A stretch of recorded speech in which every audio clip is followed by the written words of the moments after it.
नाम लेने वाले में धोखा है। धोखा इसलिए कि अब कुछ नहीं कर सकते, तब तो राम नाम ही सहारा है।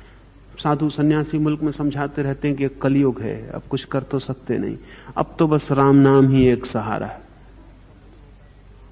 लेकिन ये मतलब इसका वही होता है जैसा आमतौर से होता है, किसी बात को आप नहीं जानते तो आप कहते सिर्फ भगवान ही जानता है, उसका मतलब कोई नहीं जानता।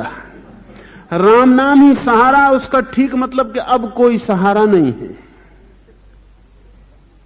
महावीर कहते हैं इसके पहले की शक्तियां खो जाएं, उन्हें रूपांतरित कर लेना, इसके पहले।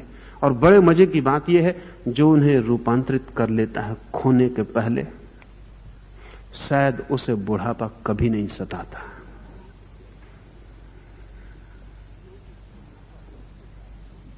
क्योंकि बुढ़ापा वस्तुतः शारीरिक घटना कम और मानसिक घटना ज्यादा है। महावीर भी शरीर से तो बूढ़े हो जाएंगे, लेकिन मन से उनकी जवानी कभी नहीं खोती। इसलिए हमने महावीर का कोई चित्र बुढ़ापे का नहीं बनाया, ना कोई मूर्ति बुढ़ापे की बनाई, क्योंकि वो बनाना गलत है। महावीर बूढ़े हुए होंगे और उनके शरीर पर झुर्रियां पड़ी होंगी, क्योंकि शरीर किसी को भी क्षमा नहीं करता और शरीर के नियम है। वो महावीर की फिक्र नहीं करता, किसी की फिक्र नहीं करता। उनकी आंखें भी कमजोर हो गई होंगी, उनके पैर भी डगमगाने लगे होंगे, शायद उन्हें भी लकड़ी का सहारा लेना पड़ा हो, कुछ पता नहीं। लेकिन हमने कभी उनके बुढ़ापे की कोई मूर्ति नहीं बनाई, क्योंकि वो असत्य है। तथ्य तो हो सकती है, फैक्ट तो हो सकती है, लेकिन वो असत्य होगी। महावीर के बाबत सच्ची खबर उससे न मिलेगी। वो भीतर से सदा जवान बने रहे, क्योंकि बुढ़ापा वासनाओं में खोई गई शक्तियों का भीतरी परिणाम है। बाहर तो शरीर पर बुढ़ापा आएगा, वो समय की धारा में अपने आप घटित हो जाएगा, लेकिन भीतर जब शरीर की शक्तियां वासना में गंवाई जाती हैं, अधर्म में, टेढ़े मेढ़े रास्तों पर जब धुरी टूट जाती है, तब भीतर भी एक बुढ़ापा आता है, एक दीनता।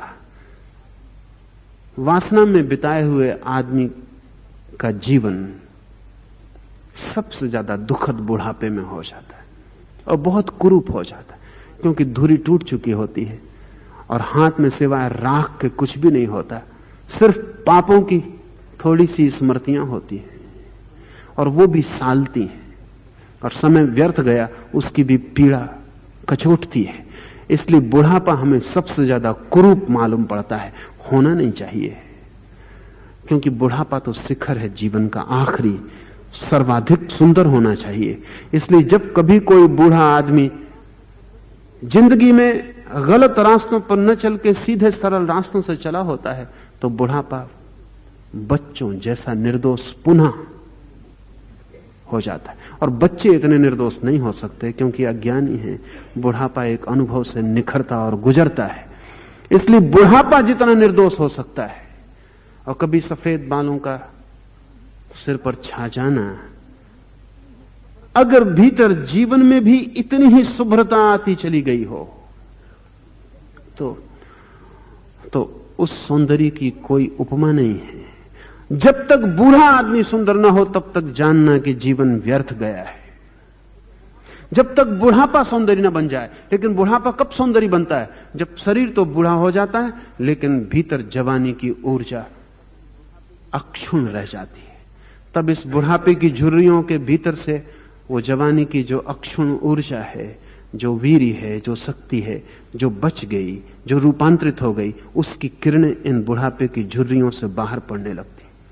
तब एक अनूठे सौंदर्य का जन्म होता है। इसलिए हमने महावीर, बुद्ध, राम, कृष्ण, किसी का भी बुढ़ापे का कोई चित्र नहीं रखा है। अच्छा किया हमने।